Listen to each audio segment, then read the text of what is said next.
हरियो में जो बिहपुर प्रखंड के अंतर्गत आता है, वहीं पर महर्षि शाही स्वामी जी महाराज से ये दीक्षित हुए हैं। मैं वहाँ पर मौजूद था और वहीं पर आपके जाने पहचाने चेहरे रात दिन आपके बीच जब मन तब बुलाइए, नहीं बुलाइए, सदा आपके क्षेत्र में क्रियाशील रहते हैं। आपके सुख दुख में हर समय उपस्थित रहते हैं और खास करके 50% माताओं को तो हाल ही में आप लोगों को तो पुरुष लोगों को तक कुछ नहीं मिला है, माताओं को आप लोगों को मिला है। हाँ, वो तो मिला है, 50 से 1100 हो गया है। आपके बीच आए हुए हैं, दो शब्द आपके बीच दो शब्द अपनी बात रखेंगे, आप लोग धैर्यपूर्वक सुनने का प्रयास करें।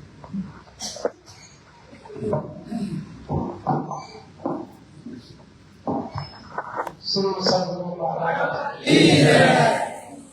मंचासी हमारे सभी संत, श्री सदगुरु महाराज की जय। मंचासी हमारे सभी संत, सामने बैठी मातृशक्ति, हमारे अभिभावक और विभीषण जी, और जहाँ तक ध्वनि विस्तारक यंत्र के माध्यम से मेरी आवाज़ जा रही है, उन सभी श्रद्धालुओं को दुर्गा पूजा के शुभ अवसर पर हार्दिक शुभकामनाएं देता हूं और उनके चरणों में अपना प्रणाम निवेदित करता हूं। आज लगातार 2-3 दिन से यहाँ सदगुरु महाराज जी के मुखारविंद से आप सभी कोई अच्छी अच्छी बातें सुन रहे थे और जीवन में अपने जीवन को कैसे आगे सद्भाव में लगाना है, अभी कुछ देर मैं भी सुना और बहुत ही स्पष्ट रूप से ज्ञान की बात कर रहे थे और बहुत ही स्पष्ट रूप से ये भी कह रहे थे कि अपने जीवन में किस तरह हमको जीना है। और आज अच्छा भी लगा प्रवचन या सद्भाव का जो माहौल है सदगुरु महाराज जी के चलते ही है। मैं भी स्वामी शाही महाराज जी से दीक्षित हूँ, सभी गुरु भाई हैं हमारे। आने वाला समय, चूँकि बहुत बात नहीं करनी है पॉलिटिकल, आने वाला समय, लेकिन चुनाव का समय आ रहा है और विश्व में हमारे लोकप्रिय नरेंद्र मोदी जी सबसे बड़े नेता हैं और विश्व में भारत की एक अलग पहचान बनी है।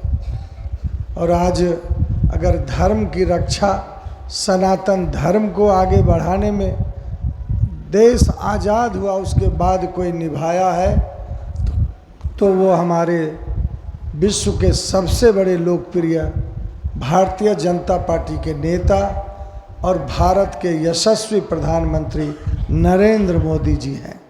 आज अगर अयोध्या में जो 400 वर्ष से ज़्यादा तक हमारे भगवान राम कैद थे तो उसको आज़ाद और मंदिर बनवाया तो हमारे लोकप्रिय प्रधानमंत्री नरेंद्र मोदी जी।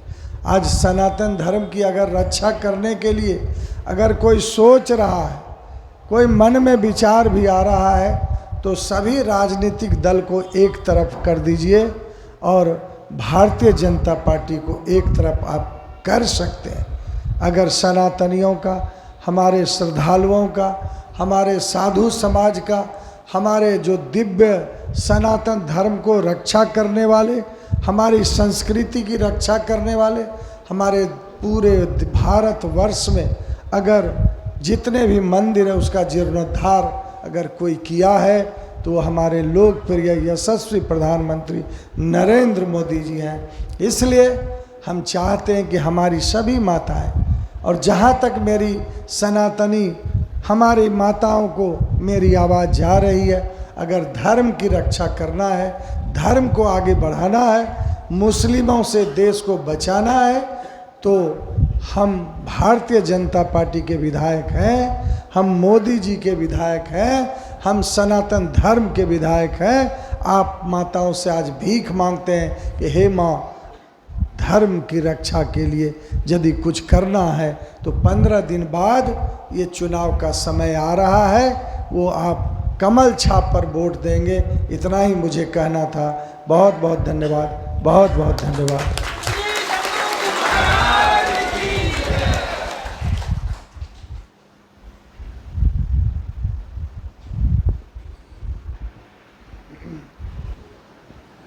अब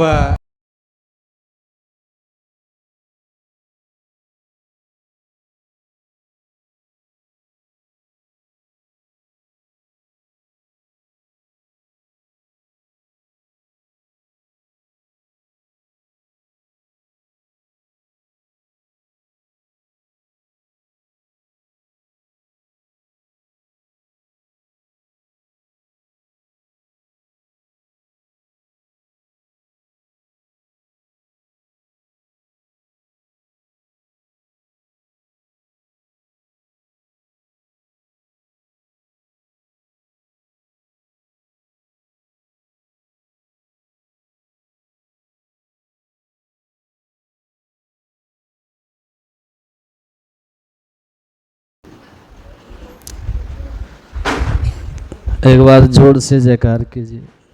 श्री सद्गुरु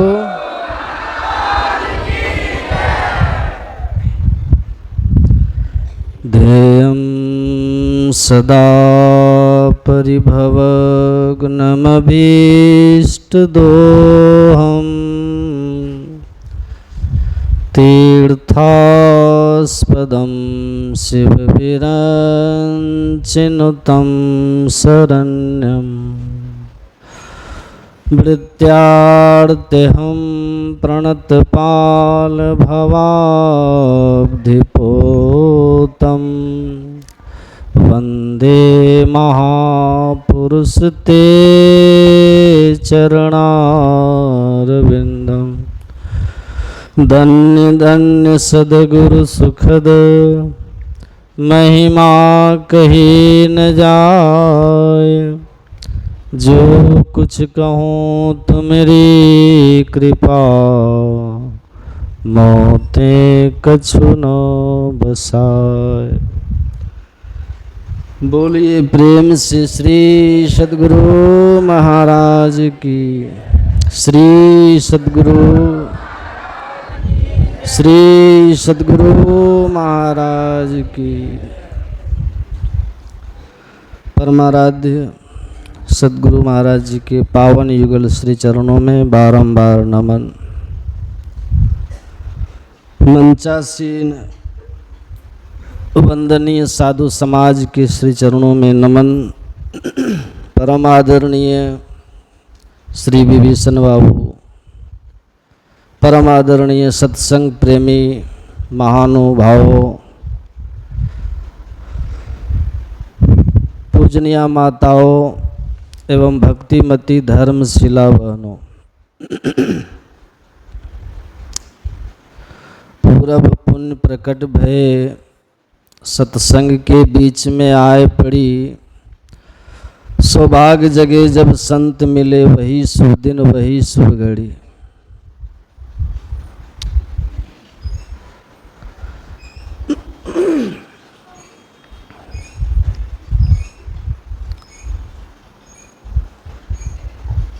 बाबा देवी साहब ने संत तुलसीदास जी के रामायण के संबंध में लिखा है, बाल का आदि उत्तर का अंत, पढ़े पंडित बुझे संत।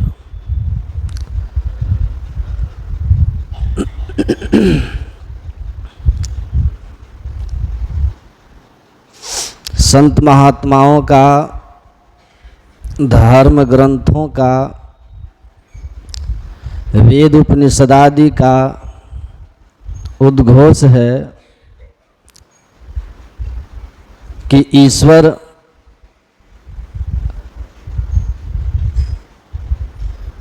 एक अनंत सत्ता है,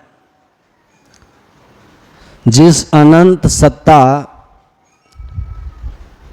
की मौज से यह संसार की उत्पत्ति होती है और इस संसार के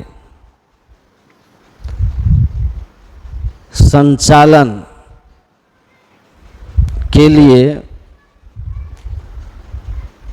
कभी कभी स्वयं भगवंत राम कृष्ण आदि रूप में, तो कभी कभी संत के रूप में इस धरती पर आकर लोगों के कल्याण के लिए धर्म का मार्ग दिखाते हैं।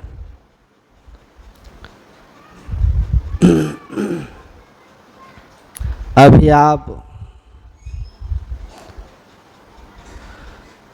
रामचरितमानस से बड़ा गंभीर विषय का पाठ सुन रहे थे। धर्म मनुष्य के जीवन में कितना महत्व रखता है, आप ऐसा समझिए कि धर्म ही है जो मनुष्य और मनुष्येतर प्राणियों के बीच अंतर तय करता है। हमारी श्रेष्ठता इसीलिए है, हम मनुष्य अगर धर्म विहीन है तो फिर हम में और पशु में कोई अंतर नहीं है। लेकिन धर्म का ऐसा गूढ़ अर्थ धर्म ग्रंथों में है और अलग अलग ढंग से परिभाषित किया गया, लेकिन सबके मूल में एक बात है, क्या? यतो अभ्युदय निश्रेय सिद्धि सधर्म। धर्म उस कर्म को कहते हैं जिस कर्म से जीव का लोक और परलोक दोनों जगह उत्थान होता है। मतलब संसार भी सुखमय, संसार भी उत्तम, अब परलोक भी उत्तम। ईश्वर की सत्ता और जीव की अमरता, यह सभी धर्मों में है, जो मूल धर्म है। अब सभी धर्मों का अर्थ आप समान अर्थ में लेंगे, बाकी जो कल्याण का पथ है, कल्याण का मार्ग है, वह सनातन धर्म की मूलभूत ज्ञान है। मूल प्रचार यही है, कल्याण का मार्ग। और अभी आप प्रातःकाल हम कह रहे थे, हम जिस वैदिक धर्म को मानते हैं, सनातन धर्म को मानते हैं, यह वास्तव में जिंदा धर्म है। जिंदा धर्म जो जीवन काल में ही अपनी चेतना को माया मंडल से ऊपर उठा करके परमात्मा की अनुभूति करके अहम ब्रह्मास्मि की घोषणा करता है। अहम ब्रह्मास्मि, मैं ब्रह्म हूं। तत्वमसि, तुम वही हो। और ऐसा कहने वाला ऋषि किसी शास्त्र को पढ़ के नहीं कहता, ऋषियः मंत्र दृष्टारः, अनुभव करके कहता है, अनुभव करके कहता है। और जिस साधन से वो अनुभव करता है, उस साधन के संबंध में आपने पाठ सुना है, साधो भाई जीवत ही करो आशा। मतलब जीते जी आपको परमात्मा पाने की चाह रखनी है। अब मरने के बाद भगवान शिव ने कहा, जिनका भी वचन पाठ हुआ रामायण के रामचरितमानस के अंश से, उन्हीं की वाणी वेदांत में है, पिंड पाते ने या मुक्तिर सा मुक्तिर न तो मन्यते देहे ब्रह्मत्व मायाते जला नाम सिंधवम यथा अन्यंतम यदा याति तदा मुक्तः स उच्यते। पिंड शरीर के छूटने के बाद अगर ईश्वर की अनुभूति नहीं हुई, शरीर रहते अगर ईश्वर का अनुभूति नहीं हुई, तो आप किसी लोक में जाकर बहुत काल तक वहाँ के सुख को अनुभव भोग सकते हैं, लेकिन शाश्वत मुक्ति आपकी नहीं हो सकती है। विदेह मुक्ति, शाश्वत मुक्ति, जिसका पूरा का पूरा उपदेश भगवान राम ने हनुमान जी को मुक्ति को उपनिषद में किया है, वो नहीं हो सकता।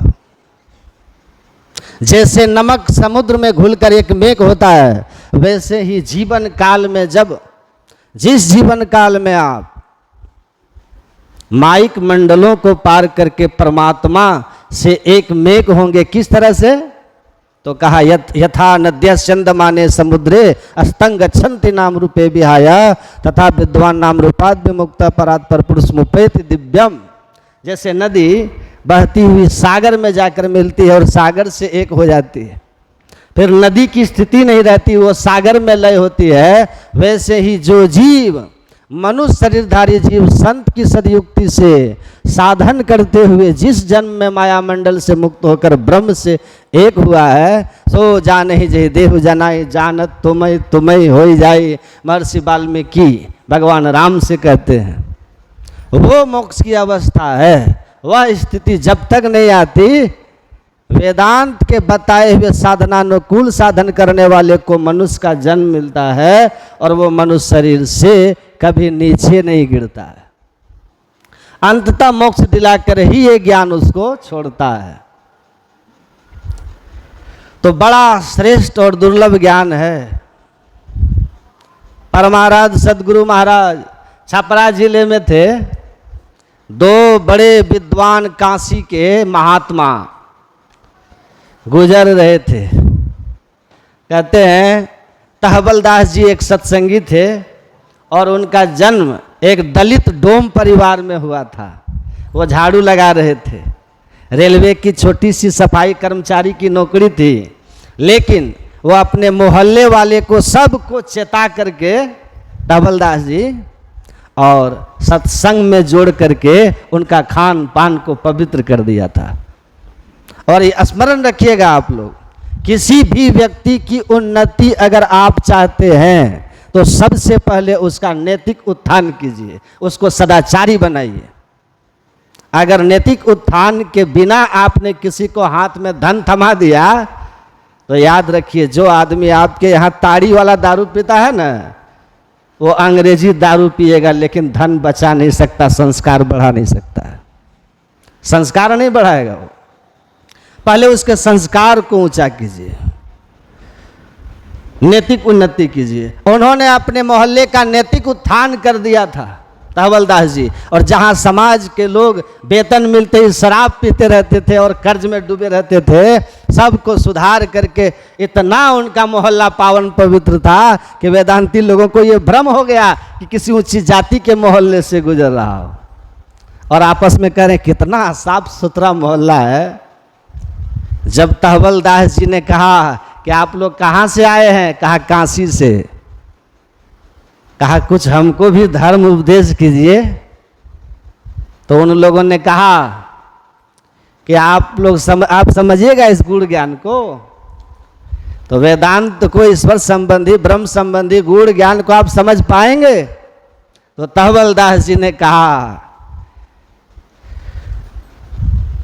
आप झाड़ू देख करके न बोल रहे हैं। वो समझ गए थे कि ये दलित हैं, डोम है। क्या आप समझ पाइएगा? तहबलदास जी कहते हैं अगर आप ठीक से समझाइएगा तो जरूर समझ जाएंगे। आप समझाइएगा तो समझ जाएंगे। महाराज आप समझाएंगे ही नहीं तो हम कैसे समझेंगे? कोशिश तो कीजिए। तो गुरु महाराज कहते थे कि जितने मनुष्य तनधारी हैं प्रभु भक्ति कर सकते सभी। ईश्वर भक्ति के लिए सभी मनुष्य अधिकारी हैं। विप्र भंगी अपड़ पड़ुआ करो तरियोनी संग हो। और दावा करके कहते थे कि बताओ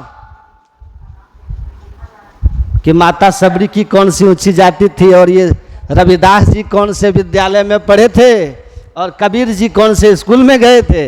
लेकिन इन लोगों ने आत्मोन्नति के शिखर को छुआ था कि नहीं छुआ था? तो जो भी मनुष्य है, अगर वह अपने खान पान को ठीक रख के सदाचार का जीवन है जी रहा, तो संत सदगुरु की बताई सदयुक्ति से साधन करके ईश्वर को अनुभूत कर सकता है, परमात्मा को पा सकता है। और यह ज्ञान इतना आवश्यक है जन जन में पहुंचाना कि इसके बिना तो हम मनुष्य ही नहीं बन पाते, हम मानव ही नहीं बन पाते। लोगों को बताने आते हैं, जगाने आते हैं, समझाने आते हैं। स्वधर्मे निधनम श्रेयो पर धर्म भयावह, जगाते हैं, बताते हैं संत महात्मा। कि गुरु गोविंद सिंह का पूरा वंश देखिए मिटा दिया गया, लेकिन गुरु गोविंद सिंह जी ने खुद को भी शहीद कर दिया, पर कभी अपने चेहरे पर उफ तक नहीं आने दी, नो अफसोस होने दिया। और शहीद होते हुए बेटों को देख करके उन्होंने कहा शाबाश बेटा, जिस लिए तुम्हारा जन्म हुआ सार्थक कर दिया, सार्थक कर दिया। यही तो तुम्हारा जीवन था, धर्म के पथ पर चलना, और धर्म के पथ पर चलते हुए अगर जान भी देना पड़े तो पीछे मुड़ करके एक क्षण मत सोचना। यही तो तुम्हारी महिमा है। तो वो स्थिति कैसे आती है, वो अवस्था कैसे आती है?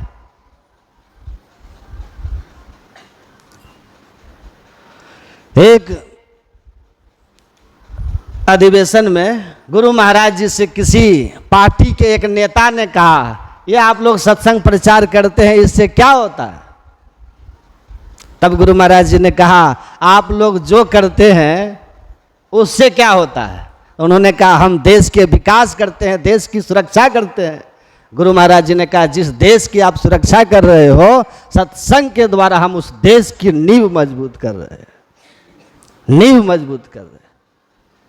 इसीलिए कि इस बात को अच्छी तरह आप जानिए, जो आदमी सत्संग और ध्यान करेगा उसका पहला लक्षण यही है कि अभयम, अभय हो जाएगा, वो निर्भीक होगा। वो विश्व विजेता सिकंदर आता है, महर्षि दंडयायन के सामने अपना तलवार निकाल के कहता है कि आपको मेरे देश चलना होगा, और वो मुस्कुरा के कहते हैं, कौन सिकंदर, कौन बादशाह? मैं एक ही बादशाह को जानता हूँ जिसके एक इशारे पर तुम्हारे जैसे बादशाह इस धरती पर पानी के बुलबुले की तरह बनते और मिटते हैं।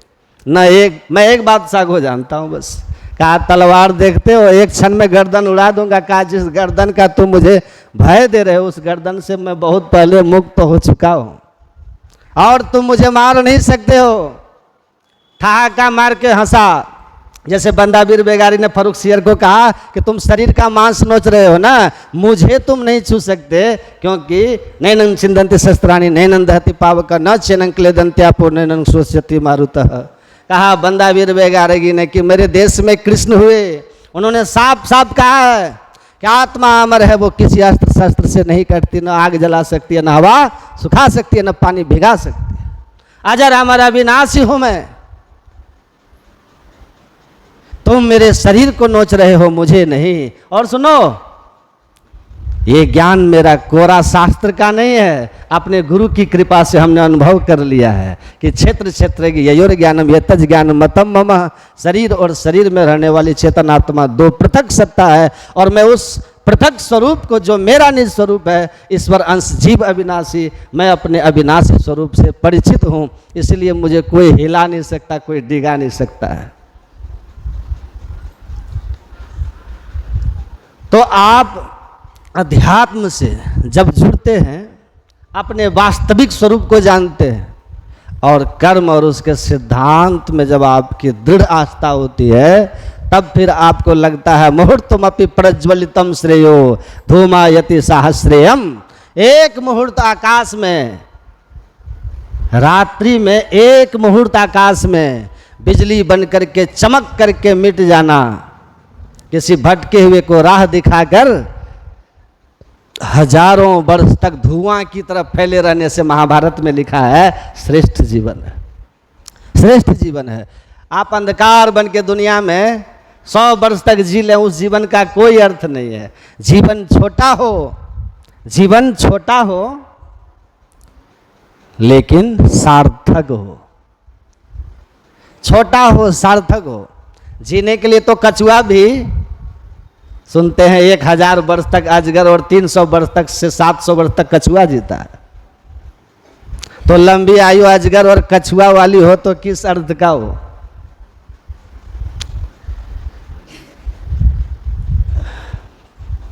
इसीलिए किस अर्थ का हो?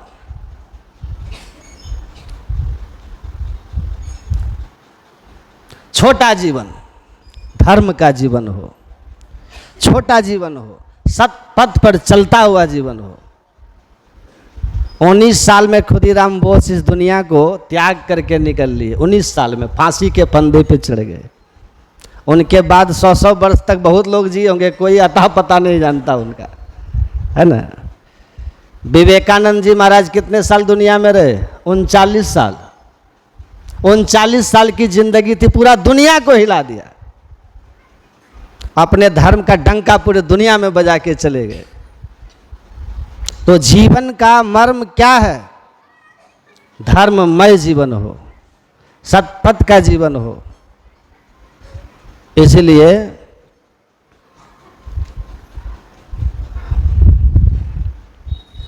इसलिए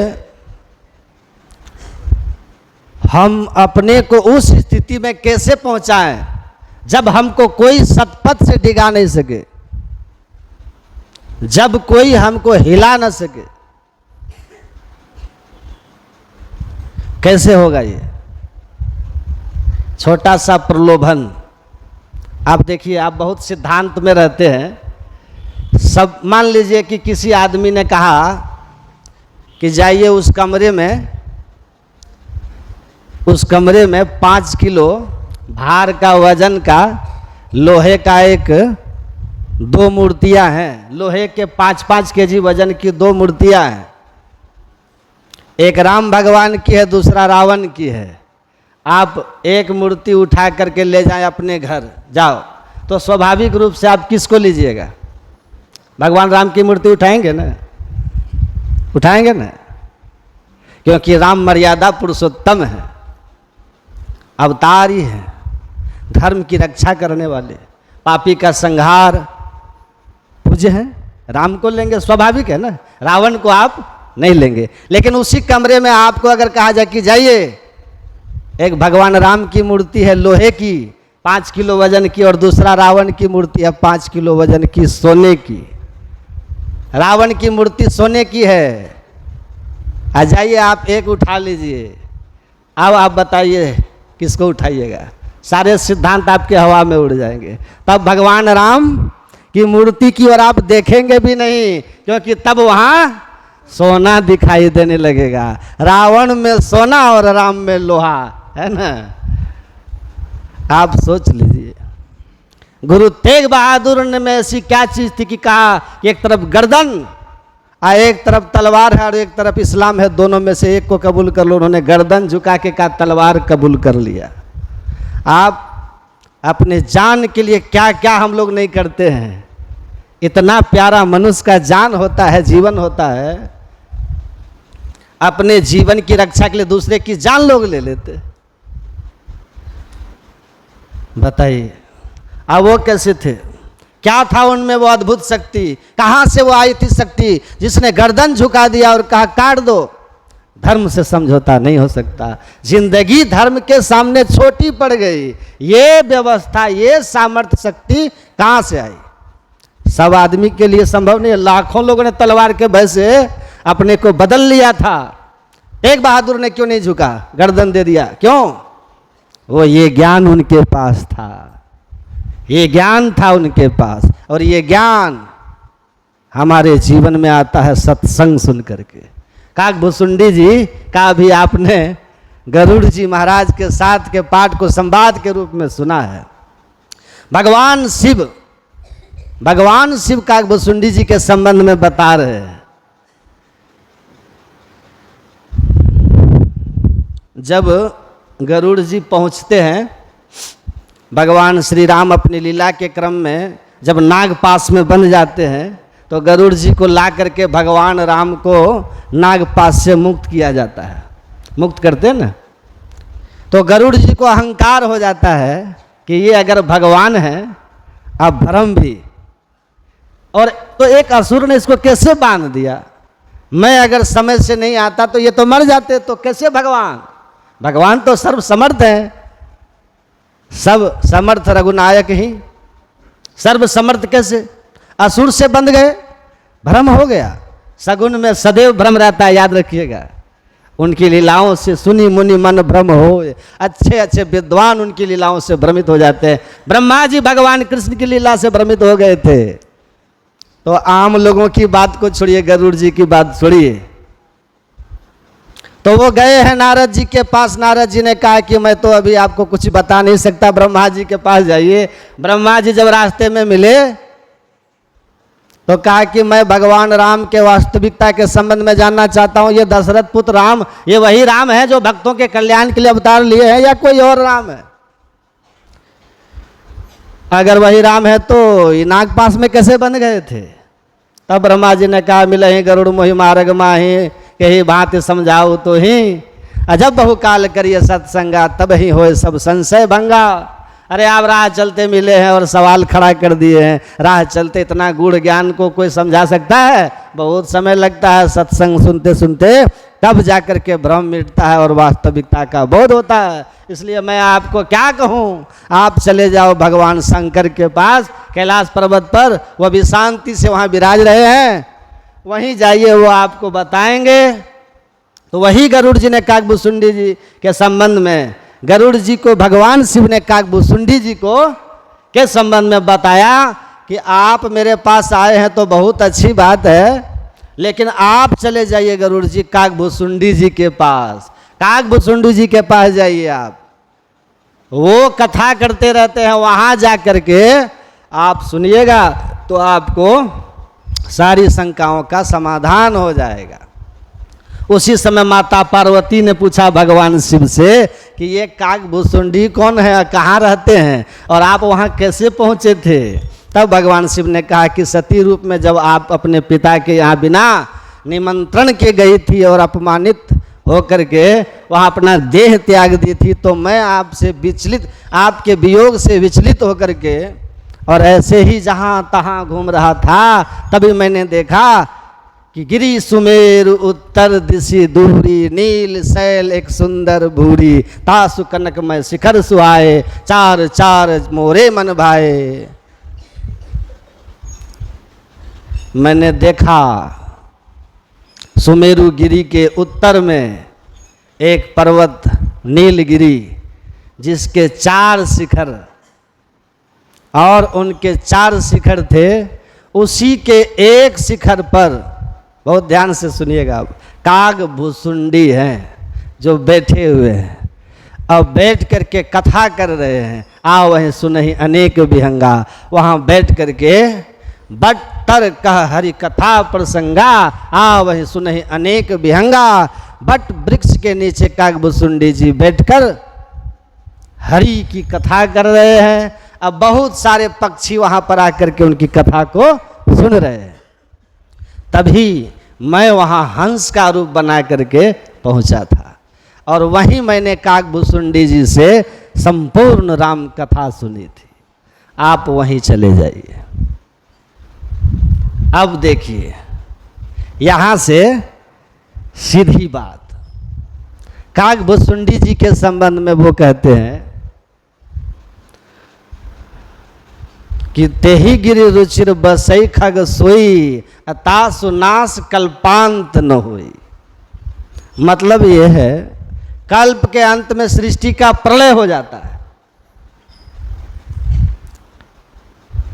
जैसे आप सो जाते हैं और जाग जाते हैं, जगते हैं, वैसे ब्रह्मा की रात्रि में सृष्टि शांत हो जाती है, जागने पर प्रकट होती है। अब महाप्रलय में ब्रह्मा का भी प्रलय हो जाता है, उनका भी लय हो जाता है, फिर नई सृष्टि में नए ब्रह्मा नए ब्रह्मांड। तो कहते हैं कि सबका नाश हो जाता है, लेकिन वो पक्षी काकभुसुंडी का नाश नहीं होता है। बद्रिकाश्रम की ओर जब आप जाएंगे तो उससे ठीक 20 किलोमीटर पहले एक जगह है गोविंद घाट नाम का। वहाँ से बृहद हिमालय के शिखर की ओर एक पर्वत है हेमकुंड साहब, जो सिखों का प्रसिद्ध तीर्थ है। लाखों लाख सिख और हिंदू वहाँ प्रत्येक साल जाते हैं गर्मी के महीनों में। चारों तरफ बर्फ ढका हुआ, उस पर जो गए होंगे वो देखे होंगे। कहते हैं गुरु गोविंद सिंह जी ने अपने पूर्व जन्म में वहाँ पर तपस्या किया था, और उन्होंने ही उस पर्वत के बारे में वर्णन किया था कि मेरा ऐसे ऐसे पूर्व जन्म तक तपस्थली, जिससे आर्मी के अफसर को स्वप्न हुआ और उसने उसको ढूंढ निकाला। उसी के करीब में एक काकभुसुंडी पर्वत है, जहाँ एक छोटा मंदिर भी बना हुआ है, पुजारी भी रहते हैं, लोग जाते भी हैं, जो गए होंगे देखे होंगे। और वहाँ के पुजारी जी से पूछा, किसी ने, ये गोस्वामी तुलसीदास जी ने जिस काकभुसुंडी का वर्णन किया है वही काकभुसुंडी का पर्वत है ना ये? तो उन्होंने कहा कि हाँ। तो जो अभी सवाल आपने पढ़ा कि वो जो सुमेरुगिरी पर्वत है, उसके उत्तर शिखर, उत्तर भाग में जो नीलगिरी है, उस पर 4 स्वर्णमय शिखर है। स्वर्णमय, सोना से निर्मित 4 शिखर है, प्रकाशमय शिखर है। तो वहाँ 4 शिखर, स्वर्णमय कौन सा है? वहाँ तो कोई 4 स्वर्णमय शिखर नहीं है, कोई देखा ही नहीं। इतना गूढ़ पाठ है ना ये, आम पब्लिक के बीच में बड़ा श्रोता जो होते हैं समझ सके, केवल अभ्यासी हो तब होना चाहिए। बड़ा गुड़ पाठ है ये, है ना, दम निकल जाता है समझने वाले को। तो देखिए, उनसे जब पूछा कि 4 स्वर्ण में शिखर कहाँ है, और सबसे आम प्रश्न पुजारी जी से कोई पूछा कि तुलसीदास जी ने लिखा तासु नाश कल्पांत न होई, प्रलय हो जाने के बावजूद भी काकभुसुंडी का प्रलय नहीं होता, नाश नहीं होता, तो काकभुसुंडी तो यहाँ होना चाहिए ना, यही रहते हैं। तुलसीदास जी ने लिखा है, तो किधर है काकभुसुंडी जी? और वो 4 वृक्ष कहाँ हैं? बट तर्क हरि कथा प्रसंगा, बट वृक्ष किधर है? पाकड़ तरितर ध्यान सो धरही, जाप यज्ञ पाकड़ तर पीपड़ तरु करई, आम छाह कर मानस पूजा, तजी हरि भजन काज नहीं दूजा। तो ये कहाँ पर है? तो पीपल का वृक्ष, पाकर का वृक्ष, आम का वृक्ष और बट का वृक्ष, 4 शिखर पर 4 वृक्ष हैं। तो ये वृक्ष भी कहीं नहीं है। तो चलो वृक्ष तो खत्म हो गया होगा, लेकिन काकभुसुंडी तो होना चाहिए। अब आप समझिएगा ध्यान से, काकभुसुंडी कोई ऐसा पक्षी नहीं है जिसका कि नाश नहीं होता हो। लेकिन आप ये जान लीजिए कि धर्मशास्त्र में कुछ बातें रोचकता के लिए होती है, कुछ बातें जो होती हैं यथार्थ बोध के लिए होती है, और कुछ बातें जो होती हैं वो रहस्यात्मक होती है, लेकिन सब के सब हमारे लिए कल्याणकारी होती है, सब हमारे कल्याण के लिए है। कबीर साहब ने कहा ना, वेद पुराण कहो कि नहीं झूठा, झूठा जो न बिचारा। दूसरा कोई रहता तो कहता हट बकवास है ये सब, कोई काकभुसुंडी, सब तुलसीदास जी की थोथी बातें हैं ये। लेकिन गुरु महाराज जी ने इस पर टीका लिख के कहा कि तुलसीदास संत हैं और तुम नहीं जानते हो। तुलसीदास जी ने उत्तर कांड जो लिखा है ना, वो उत्तर कांड लव कुश कांड को हटा करके उन्होंने उत्तर कांड डाला है, और उत्तर कांड डाल करके उन्होंने अपने साधना की अनुभूतियों का वर्णन किया, जिसमें पात्र के रूप में काकभुसुंडी और संत के रूप में काकभुसुंडी, और संसारी व्यक्ति जो जिज्ञासा लेके पहुंचता है अपना गरुड़ को जिज्ञासु बनाते हैं। काकभुसुंडी संत की भूमिका में है, गुरु और शिष्य की तरह संवाद होता है और हमारे आध्यात्मिक समस्याओं का वहाँ समाधान होता है। ये रहस्य है वहाँ पर।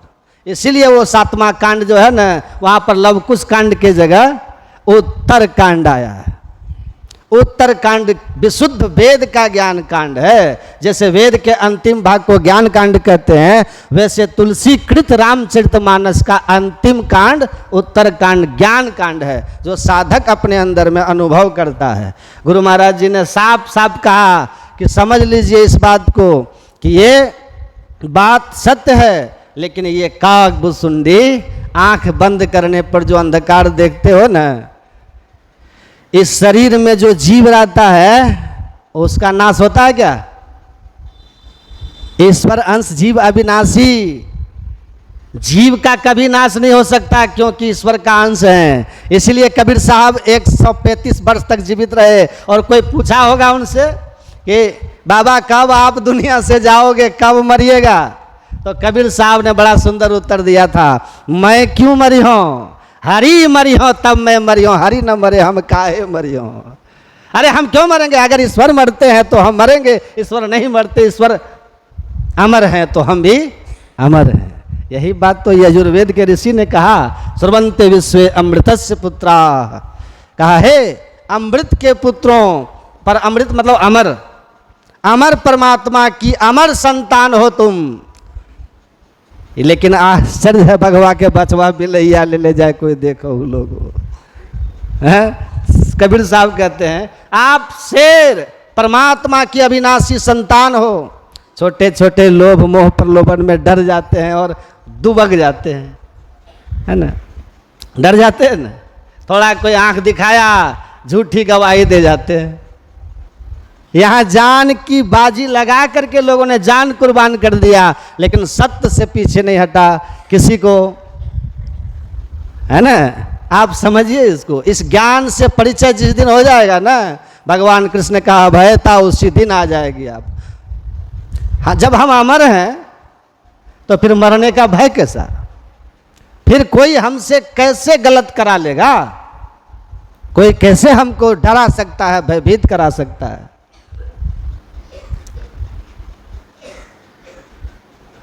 तो हम अनुभव नहीं किए हैं, अध्यात्म ज्ञान को नहीं जानते हैं, धर्म विज्ञान को ठीक से नहीं समझते हैं। तो कहते हैं इसको समझिए, जीव ही काकभुसुंडी है, लेकिन सामान्य जीवों में नहीं। वह जीव ज्ञान की स्थिति में कौन है? संत है वो काकभुसुंडी। और आपने ये भी सुना, जिस पर्वत पर वो रहते हैं मायाकृत दोष अनेका, मोह मनोज आदि अविवेका, रही व्यापी समस्त जग माही, तेहि गिरे निकट का बहु नहीं जाए। जिस पर्वत पर काकभुसुंडी रहते हैं वहाँ माया के जो दोष हैं, काम क्रोध लोभ मोह मद मात्सर्य ईर्ष्या द्वेष, कोई वहाँ नहीं भटक पाते, कोई वहाँ नहीं जा पाते। किनके पास ईर्ष्या द्वेष नहीं जाता बताइए तो? धरती पर कोई ऐसा पहाड़ है? धरती पर कोई ऐसा जगह है? एक तो कोई सोने का शिखर का पर्वत नहीं है, और दूसरी बात कोई ऐसा स्थान नहीं इस दुनिया में जहां जाकर के आप काम क्रोध आदि विकारों के प्रहार से बच जाएं। नहीं बच सकते आप। लेकिन आपके शरीर के अंदर में ही ईश्वर ने ऐसा स्थान बनाया है, जहां आप पहुंच गए तो आप इन विकारों से मुक्त हो जाइएगा। आपको ये विकार छू नहीं सकेंगे। और उनको संत कहते हैं। गोस्वामी तुलसीदास जी महाराज ने लिखा है कि संत कैसे होते हैं? सठ विकार जित अनग अकामा, अचल अकिंचन सुचि सुख धामा। सठ विकार जित मतलब काम क्रोध लोभ मोह मद मात्सर्य जीते हुए। ये जो हमारे अंदर के मायाकृत दोष हैं, वो संत को नहीं छू सकते हैं, वो नहीं छू सकते। आपने बहुत सारी कथाएं संतों की सुनी होगी। दक्षिण भारत में एक संत थे, आपने सुना होगा, महाराष्ट्र के संत ज्ञानेश्वर नहीं नामदेव जी स्नान करके नर्मदा से लौट रहे हैं। एक पखान छत के ऊपर से उनके रास्ते पर उसका घर था। कुल्ला फेंक दिया। पठान पुनः नहाने के लिए गए, फिर नहा करके लौटे, फिर कुल्ला फेंक दिया मुंह से नहीं होता, पानी लेकर के देह पे फेंक देता था उनके। वो चुपचाप जाके नहा करके आते थे। 108 बार नहाए उस दिन, और वो 108 बार कुल्ला फेंकने के बाद कहा महाराज हम आपका जांच कर रहे थे, माफ कर दीजिए, पाप हो गया हमसे। उन्होंने कहा कि तुमको हम दंड नहीं देंगे, न तुम पर क्रोधित हैं, तुम्हारी कृपा से हम आज नर्मदा माता में 108 बार नहाने का सौभाग्य पाए हैं। सोचिए, लेकिन जब जरूरत पड़ी तब एक संत हुए वहां पर, शिवाजी के गुरु समर्थ रामदास, जिन्होंने समर्थ रामदास को कहा, समर्थ रामदास ने शिवाजी को कहा, धर्म के शिक्षा दी, धर्म के लिए लड़ने और लड़ाने की बात भी कही। सब समय की बात है, परिस्थितियों के अनुसार उन्होंने किया, लेकिन अपने अंदर में होश को नहीं, कभी क्रोध में नहीं आकर, कर्तव्य बोध में आकर के जो किया। हम लोगों की तरह क्रोध में अबोध होकर के कुछ भी उल्टा सीधा करके पछताने वाला नहीं, पूरे होशो हवास में धर्म के मर्म को समझ करके जो एक व्यक्ति का कर्तव्य जिस समय जो कहता है करने के लिए, वो कर्तव्य का निर्वाह किया। झुकने वाले क्रोध, काम क्रोध लोभ के आवेग में आकर के नहीं किया। संत ऐसे होते हैं, संत ऐसे होते हैं, उनके ऊपर माया का, कहते ये नीलगिरी पर्वत, सुमेरु पर्वत कहाँ है? गिरी सुमेरु उत्तर दिशि दूरी, नील शैल एक सुंदर भूरी। सुमेरु पर्वत का वर्णन करते हुए शरीर के बारे में कहते, देखिए आपका जो ये शरीर है ना, ये शरीर में नीचे से लेकर के ऊपर तक के 6 चक्र हैं। नीचे से जहाँ से होता है ना, हमारे शक्ति अंदर में सीमित है, हमारे अंदर में जो शक्ति ईश्वर की है वह किस तरह से है? नीचे का 6 चक्र, ध्यान से सुनिएगा। एक जिसको हम कहते हैं मूलाधार, सबसे नीचे मूलाधार चक्र, जिसको गुदा चक्र कहते हैं, उसके ऊपर है मणिपूरक लिंग चक्र, उसके ऊपर नाभि चक्र, फिर हृदय चक्र और कंठ चक्र, विशुद्ध चक्र भी इसको कहते हैं, और ऊपर में यहाँ पर है आज्ञा चक्र। 6 चक्र हैं।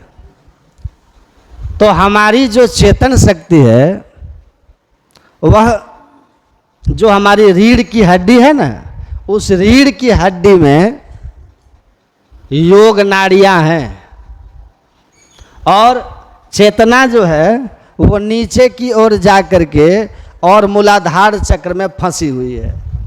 मूलाधार चक्र नीचे, उसके ऊपर की ओर जो खड़ी रेखा धार रूप चेतनमय धार है योग नाड़ी में, उसका ऊपरी हिस्सा आज्ञा चक्र। जागृत अवस्था में जीव का निवास, आंख बंद करने पर घोर अंधकार, और नील का मतलब क्या होता है? काला। आंख बंद करने पर जो घोर अंधकार देखते हो, यही अंधकार सुमेरु गिरी के उत्तर, उत्तर मतलब ऊपर, नक्शा में ऊपर को उत्तर कहते हैं, नीचे को दक्षिण कहते हैं। तो ऊपर में है, कहाँ पर? आज्ञा चक्र है। इसी आज्ञा चक्र में जागृत अवस्था में अविनाशी जीव का वास होता है। लेकिन आज्ञा चक्र के नीचे वाले भाग में आप जब रहिएगा तो आपको विकार सताएगा, जैसे अभी सताता है। लेकिन गुरु की सदयुक्ति से साधना करके जो अपनी फैली हुई चेतन की धारों को समेट करके और आज्ञा चक्र के ऊपर का हिस्सा ऊपरी तल पर समेट करके टिका लेता है, तो उसकी इंद्रियां बाह्य विषयों से मुक्त होकर के और बिल्कुल विकार रहित रहती है। तो सिमटी हुई चेतन वृत्ति वाला सूरत सिमटी हुई चेतन वृत्ति वाला सूरत या मुड़ी हुई चेतन वृत्ति वाला सूरत, उलटी पाछलो पैरों पकड़ो पसरा मना बटोर, फैले हुए मानस की धारों को इंद्रियों की घाटों से विषयों से समेट करके, और जो इस केंद्र में केंद्रित कर लेता है, सिमेरी के नीलगिरी पर्वत के शिखर पर बैठा हुआ वो जीव काम क्रोधादिक विकारों के प्रहार से मुक्त रहता है। उस स्थिति में कोई काम क्रोध लोभ मोह मद मात्सर्य नहीं छूता, जब आप बहिर्मुख से अंतर्मुखी हो जाते हैं।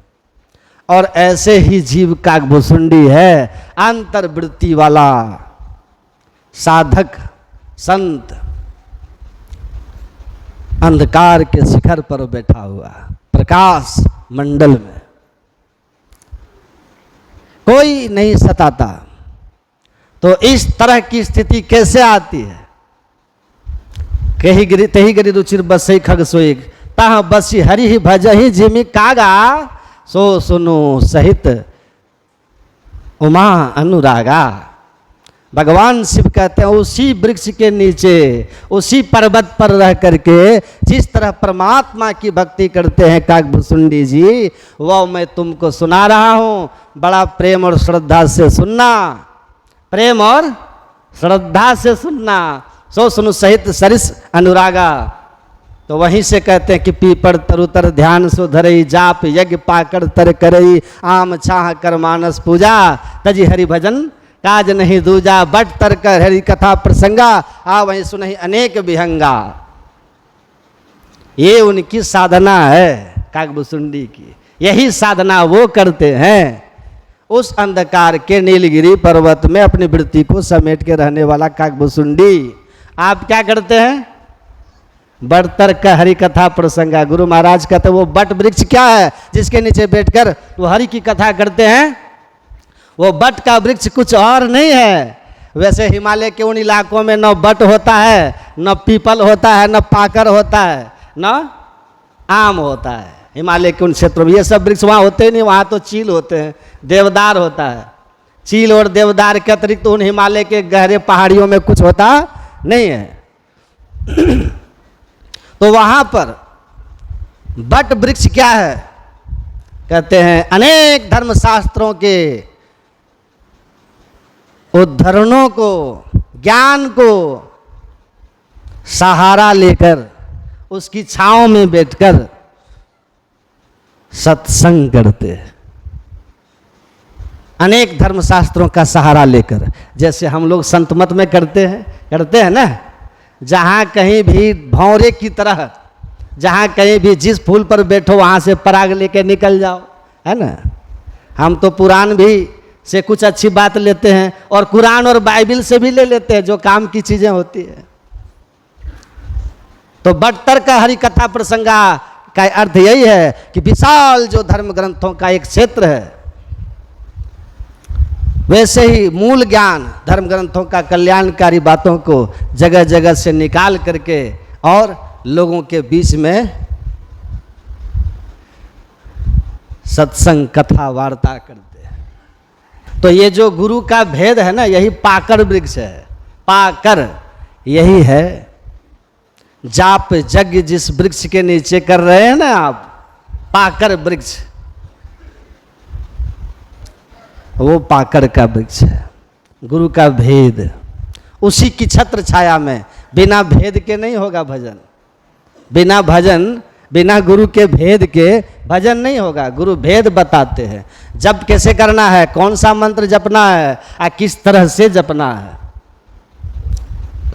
तो ईश्वर ने आस्था रख करके ईश्वर में और गुरु की वेद की छाया में बैठ करके मंत्र का जप करना, यही है उनका दूसरी भक्ति। पाकर जाप यज्ञ पाकर तह करे, आम छाह कर मानस पूजा। मानस ध्यान बताते हैं ना आप लोगों को, आम की छाहों में। आम की छाह क्या है? साधना करने में अगर आपको सफलता नहीं मिल रहा हो तो आशा से मत डोल दे, यही है आम की छाह। ये जो आशा है ना, आशा, उम्मीद, भरोसा, धीरज, यही आम का वृक्ष है, जिसके नीचे बैठ करके साधक जप और मानस ध्यान करता है।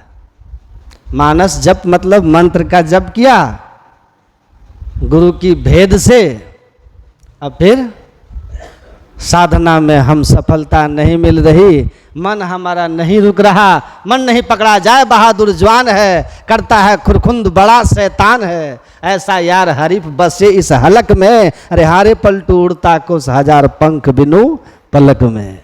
या मन जालिम जोर रे बरजे नहीं माने, जो या मन को पकड़ा चाहे भागत साकल तोड़ रे, सुर नर मुनि सब पची पची हारे, हाथ ना आवे चोर रे, लेकिन जो हंसा सतगुरु के होई, राखत ममता छोड़ दे। ये मन आपको पटकता रहेगा, हराते रहेगा, परेशान करते रहेगा, इसको पकड़ के लाइए भाग जाएगा, पकड़ के लाइए भाग जाएगा। उकताना मत, निराश मत होना, हताश मत होना, ये आशा से मत डोल रे, दृढ़ निश्चय करके गुरु पर भरोसा करके और साधना में लगना है। मानस ध्यान में पहले सर्वांग का ध्यान करना है और तब मन को वहाँ से हटाकर धीरे धीरे समेट करके इष्ट के मुखार बिंद में लगाना है। ये उनकी दूसरी साधना है। तीसरी साधना, पहला तो सत्संग हुआ, दूसरा हुआ मानस जप, जो गुरु के भेद रूपी वृक्ष के नीचे बैठा, आशा रूपी वृक्ष से डोलना नहीं, ये तीसरी है मानस ध्यान। और पीपर तरुतर ध्यान सोधरई, पीपर के वृक्ष के नीचे ध्यान करते हैं। देखिए मानस ध्यान और ध्यान दो चीज है, इसको समझिए। देखे हुए रूप को ठीक से इसको समझिए, जिस रूप को आपने देखा है उस रूप को आंख बंद करके मन की आंख से देखना मानस ध्यान कहलाता है। आपको हम देखे आंख बंद किए, आप हमको दिख रहे हैं आंख बंद करने के बाद भी, ये मानस ध्यान हुआ। तो मानस ध्यान करते हैं और फिर कहते हैं पीपर तरुतुर ध्यान सुधरे। अब ध्यान कर रहे हैं पीपल वृक्ष के नीचे। यही सवाल में एक महात्मा जी से पूछे थे कि महाराज ये आप बता दीजिए थोड़ा सा कि आम छाह कर मानस पूजा आम की छाह पे करते हैं, अब फिर कहते हैं पीपर तरुतर ध्यान सुधरे, अब पीपर वृक्ष के नीचे वो ध्यान करते हैं। तो ये ध्यान और मानस पूजा में क्या अंतर है? दोनों तो अलग होना चाहिए। और उनके यहाँ बस उतना ही है कि माला फेर लो, अब फिर आंख बंद करके इष्ट का पूजा कर लो। मन ही मन पूजा करते हैं वो लोग कि भगवान को हम स्नान कराए, मुकुट पहना रहे हैं, गला में माला डाल रहे हैं। यही ना कर रहे थे पहले? कौन? रामानंद स्वामी। भगवान राम सीता लक्ष्मण की मूर्तियों का स्नान कराकर अब बैठ करके उनका मानस पूजा कर रहे थे रामानंद स्वामी। तो कबीर साहब जो थे वो ओट में रह करके बात करते थे, क्योंकि कबीर जो थे जुलाहा थे, दलित थे, और रामानंद स्वामी ब्राह्मण थे। रामानंद स्वामी किसी दलित का मुंह नहीं देखते थे, शूद्र का मुंह नहीं देखते थे, इसलिए आधी रात में ही अंधेरे में ही गंगा नहाने जाते थे वो। तो गंगा घाट पर कबीर साहब सोए हुए थे, जानबूझ करके जहाँ से उतरते थे उनको पैर लगा कबीर साहब को। तो रामानंद स्वामी ने कहा, ओहो बोलो बच्चा राम राम राम राम राम, क्योंकि वो दीक्षा भी नहीं देते थे, गैर ब्राह्मण को दीक्षा भी नहीं देते थे तब। तो कहा बोलो बच्चा राम राम राम। तो कबीर साहब ने पूरे गांव में प्रचार कर दिया कि हमको तो दीक्षा मिल गया, रामानंद स्वामी ने मंत्र दे दिया। कहा कि अरे ब्राह्मण लोग जाके बोले कि अरे आपने उनको दीक्षा दे दिया, ये शूद्र को दीक्षा दे दिया आपने। कहा नहीं नहीं नहीं, मैं तो दीक्षा नहीं दिया, मैं तो मुंह भी नहीं देखता किसी का। कहा वो तो घर भर गांव प्रचार कर रहा है। कहा बुलाओ कहाँ है? पर्दे की ओर से पूछा उन्होंने कि क्या जी कबीर तुमको हमने कब दीक्षा दिया? कहा सुबह अंधेरे में घाट पर आपने मुझे कहा बोलो राम राम। तो एक गुरु के मुंह से, एक संत के मुंह से निकल गया बोलो राम राम, तो यही मंत्र हो गया। कहा बच्चा बहुत संस्कारी है, जाओ मैं तुमको शिष्य मान लिया। उसके बाद रामानंद स्वामी को देखिए, पर्दे के अंदर में रह करके मानस पूजन करते थे। कबीर साहब मंदिर की सीढ़ी पर बैठे हुए हैं, रामानंद स्वामी ने उनका भगवान राम को मानसी पूजा कर रहे हैं। स्नान कराया, मन ही मन स्नान कराया, उनको वस्त्र पहनाया, उनको मुकुट लगा दिया। और जब मुकुट लगाने के बाद उनको याद आया कि अरे गले में माला तो पहनाए ही नहीं, तो अब माला कैसे पहनाए, क्योंकि मुकुट चौड़ा है, माला छोटा है, अब गला में माला घुसेगा कैसे। तो वो माला घुसाने का प्रयास कर रहे हैं मन ही मन। तो माला में तो रहता है ना बीच में लगा हुआ खोलने वाला, तो वो उस पर ध्यान नहीं दे रहे हैं, मन ही मन पूजा चल रही है उनकी। कबीर साहब बैठे हुए हैं, पूजा मानसिक है, कोई सही में नहीं हो रही, मन से पूज रहे हैं। कबीर साहब पर्दे की ओर से देख रहे हैं, गुरु महाराज ध्यान में परेशान है, क्योंकि कबीर बने बनाए संत थे ना, वो तो संसार को दीक्षा लेकर के केवल गुरु की महिमा को प्रतिष्ठित किए। और रामानंद जैसे कट्टर पंथियों को एहसास कराया कि ज्ञान का अधिकारी सभी है, इसमें जाति धर्म वर्ण की कोई मतलब नहीं है, ये स्थापित करना था उनको। उन्होंने तुरंत कहा बाहर से ही, कबीर साहब गुरुजी गुंडी खोलिए और गले में पहना कर फिर घुंडा लगा दीजिए। रामानंद स्वामी को याद आ गया, अरे हाँ, तुरंत वो गला में खोल करके पहनाया। तब कहा अरे कबीर सीढ़ी पर, मैं अंदर, मन ही मन पूजा, मन में हम फंस गए। वहाँ से बता दिया पर्दा, सेवक जो था कहा पर्दा हटाओ। सेवक ने कहा बाहर कबीर बैठा हुआ है, जुलाहा है, उस पर आपकी नज़र पड़ जाएगी। रामानंद ने कहा अरे जो रामानंद के मन की गति पकड़ सकता है, उस कबीर से ये पर्दा किस अर्थ में है, हटाओ पर्दा। और वहीं से रामानंद स्वामी ने कहा नहीं, मैं भ्रम में था, मैं भ्रम में था, आज से सबको दीक्षा दूंगा। तब रविदास जी को भी दीक्षा दिए हैं, धन्ना जी जाट को भी दीक्षा दिए हैं, सेना नाई को भी दीक्षा दिए हैं। और वहीं से उन्होंने कहा कि धर्म में सबका अधिकार है, भक्ति में सबका अधिकार है। और वहाँ से वो उदार गुरु बन करके बाहर आए थे। तो कबीर साहब मानस पूजा, और उसी को मानस सुधरा हुआ रूप है मानस ध्यान। तो पूजा में कभी नहाते हैं, कभी पैर धुलाते हैं, इससे भी मन इष्ट में लगता है, लेकिन उससे ज़्यादा मन सिमटता है देखे हुए रूप को श्रद्धा और प्रेम से दर्शन करना, भीतर की आँख से, भीतर की आँख से, उससे ज़्यादा लाभकारी होता है। इससे चित्त की शुद्धि शीघ्र होती है मानस ध्यान से। और ध्यान क्या है, ध्यान फिर अलग है, मानस ध्यान से ध्यान अलग है, मानस पूजा से ध्यान अलग है। ये ध्यान क्या है, तेजो बिंदु परम ध्यानम विस्फात हृदय संस्थितम, अपने हृदय स्थित तेजस बिंदु का जो ध्यान है परम ध्यान है। और वही ध्यान वो करते थे। गुरु महाराज कहते हैं गुरु की कृपा रूपी वृक्ष, पीपल वृक्ष के नीचे बैठ करके करते थे, क्योंकि अंतः प्रकाश होता है जब गुरु की कृपा होती है। और गुरु की कृपा कब होती है, गुरु कोई बेईमान तो नहीं है, वो तो परम उदार परम न्यायी, कि किसी पर कृपा कर दे किसी पर न करे। वो भेद दृष्टि वाले तो होते ही नहीं, तो किस पर कृपा होती है गुरु की, जो शिष्य योग्य हो जाता है। पात्र पर गुरु महाराज ने कहा जैसे वर्षा का जल सब जगह होता है लेकिन ठहरता गड्ढे में है, उसी तरह से गुरु की कृपा तो सबके लिए है। उस कृपा को पकड़ के अपना कल्याण बना लेगा जो पात्र बनेगा, जिसके अंदर श्रद्धा जितनी गहरी होगी, जो गुरु की बताई सदयुक्ति से साधना में जितना मन लगाएंगे, जो जितना गुरु आदेशानुकूल सदाचारी बन करके रहेंगे, जो जितना ही अधिक सुचाचार और सदाचार का पालन करेंगे, हम लोग चूकते कहाँ हैं, वह गुरु की कृपा पाएगा। और पाने वाला ऐसा दोनों दृष्टि की धारों को एक करके दिव्य दृष्टि से दिव्य दृष्टि को प्राप्त कर लेगा, अर्थात बिंदु ध्यान में सफलता प्राप्त कर लेगा। तो गुरु की कृपा, बिना गुरु की कृपा पाए नहीं जीवन उधारा है, गुरु कृपा ही केवलम। तो गुरु की कृपा रूपी पीपल के वृक्ष के नीचे बैठ करके दिव्य दृष्टि से आप साधना कीजिए, साधना कीजिए, तो उनकी कृपा होगी तो अंतर ज्योति प्रकट हो जाएगा। और अंतर ज्योति के प्रकट होते ही आपके अंदर के सारे विकार नष्ट हो जाएंगे। और विकारों के नष्ट होने के साथ साथ अंतर्नाद की प्राप्ति होगी, जहाँ से परमात्मा की ओर की गति हो जाएगी।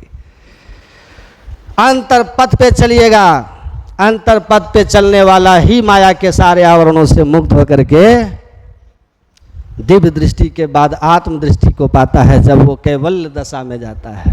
संत दरिया साहब कहते हैं, कह दरिया जिन केवल जाना, सो ही नर आत्म साहब पहचाना। निज जब निज ज्ञान गमी कर जाना, अभिगत दृष्टि दो अभिगत ज्योति दृष्टि में देखा, अनहद की धुन करे बिचारा, ब्रह्म ज्योति होए उजियारा। यह कोई गुरु ज्ञानी जाने, शब्द अनाहत आप ही जाने। यह कोई गुरु ज्ञानी जाने। गुरु की कृपा से भेद लेकर के जब आप साधना कीजिएगा, अंत प्रकाश होगा, और अंत प्रकाश होगा तो अंतर प्रकाश में बिंदु में नाद का मेला, उलट के खेलिए खेला। तो अब ज़्यादा नहीं कुछ कहेंगे, क्योंकि हमारे बीच में बहुत मेहमान लोग आए हैं, नहीं तो इन्हीं शब्दों के साथ मैं आप लोगों के बीच में आया, कल से इस ज्ञान को सुनाया। तो आज का सत्संग जो है, हमारे पूनम माता जी, कौन है पूनम माता जी? अच्छा, आज का सत्संग ये पूनम माता जी के द्वारा हुआ। मैं इनके पूरे परिवार के लिए, इनके लिए गुरु महाराज से प्रार्थना करता हूँ कि इनका इहलोक परलोक दोनों मंगलमय हो, और इनकी मति गति इसी तरह से गुरु महाराज में लगी रहे। और आप सब जो तमाम सत्संग प्रेमी पधारे, आप सब के लिए मेरी शुभकामना, मंगल कामना। बोलिए प्रेम से।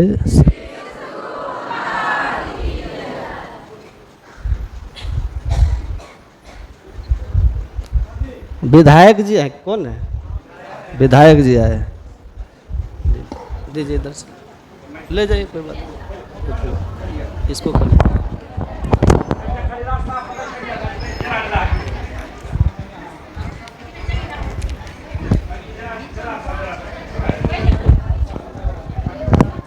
ले जाइए, ले जाइए।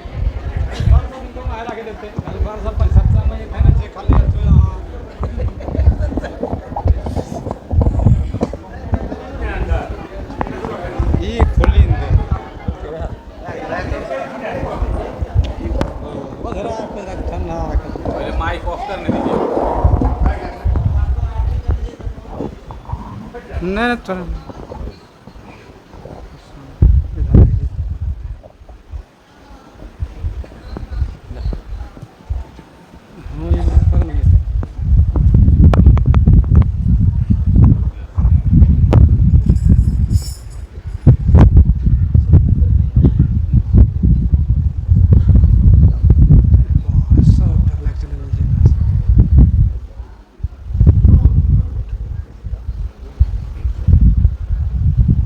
श्री सद्गुरु महाराज की जय।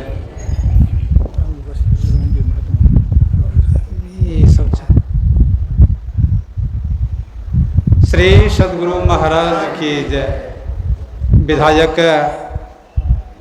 श्री सद्गुरु महाराज कुमार शैलेंद्र इंजीनियर, या इंजीनियर कुमार शैलेंद्र कहिए, शैलेंद्र कुमार कहिए, एक ही बात है। आप लोगों को पहले भी एक दिन सूचना दिया गया था, लेकिन अभी चुनाव का समय है, इनको अपना कार्यक्रम व्यस्त रहने के कारण उस दिन नहीं आ पाए थे। आज हरियो में जो बिहपुर प्रखंड के अंतर्गत आता है, वहीं पर महर्षि शाही स्वामी जी महाराज से ये दीक्षित हुए हैं। मैं वहाँ पर मौजूद था, और वहीं पर आपके जाने पहचाने चेहरे, रात दिन आपके बीच जब मन तब बुलाइए, नहीं बुलाइए, सदा आपके क्षेत्र में क्रियाशील रहते हैं, आपके सुख दुख में।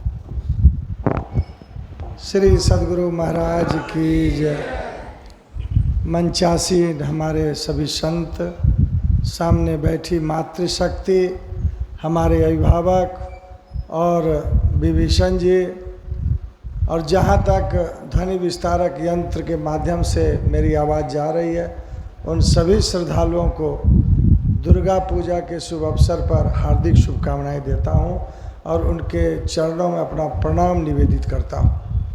आज लगातार 2-3 दिन से यहाँ सद्गुरु महाराज जी के मुखारविंद से आप सभी कोई अच्छी अच्छी बातें सुन रहे थे और जीवन में अपने जीवन को कैसे आगे सद्भाव में लगाना है, अभी कुछ देर मैं भी सुना और बहुत ही स्पष्ट रूप से ज्ञान की बात कर रहे थे और बहुत ही स्पष्ट रूप से ये भी कह रहे थे कि अपने जीवन में किस तरह हमको जीना है। और आज अच्छा भी लगा प्रवचन या सद्भाव का जो माहौल है सदगुरु महाराज जी के चलते ही है।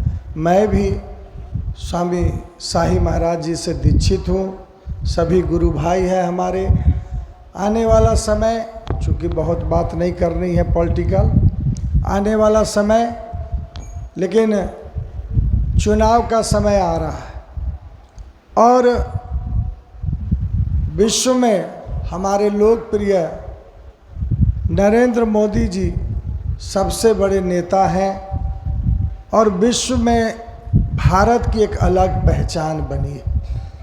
और आज अगर धर्म की रक्षा, सनातन धर्म को आगे बढ़ाने में देश आज़ाद हुआ उसके बाद कोई निभाया है तो वो हमारे विश्व के सबसे बड़े लोकप्रिय भारतीय जनता पार्टी के नेता और भारत के यशस्वी प्रधानमंत्री नरेंद्र मोदी जी हैं।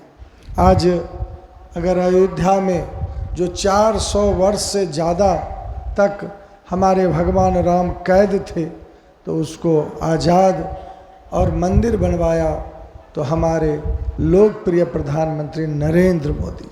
आज सनातन धर्म की अगर रक्षा करने के लिए अगर कोई सोच रहा है, कोई मन में विचार भी आ रहा है तो सभी राजनीतिक दल को एक तरफ कर दीजिए और भारतीय जनता पार्टी को एक तरफ आप कर सकते हैं।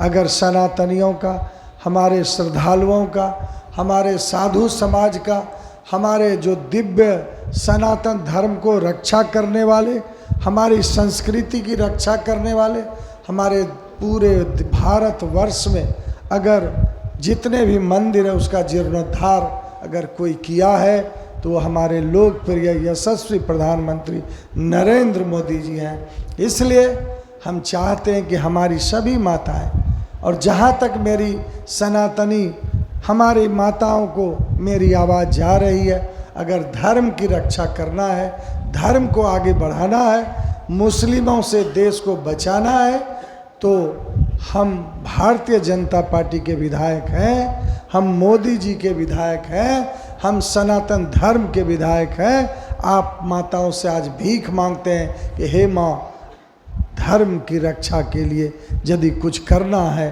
तो 15 दिन बाद ये चुनाव का समय आ रहा है, वो आप कमल छाप पर वोट देंगे। इतना ही मुझे कहना था। बहुत बहुत धन्यवाद, बहुत बहुत धन्यवाद।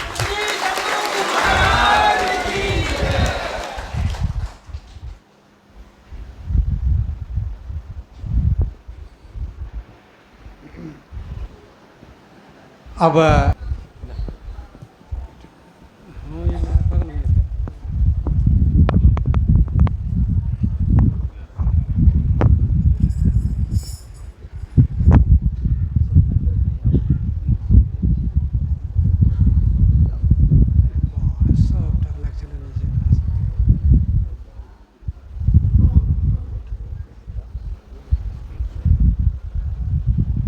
श्री सद्गुरु महाराज की जय। ये सब श्री सद्गुरु महाराज की जय। विधायक श्री सद्गुरु महाराज कुमार शैलेंद्र इंजीनियर या इंजीनियर कुमार शैलेंद्र कहिए, शैलेंद्र कुमार कहिए, एक ही बात है। आप लोगों को पहले भी एक दिन सूचना दिया गया था, लेकिन अभी चुनाव का समय है, इनको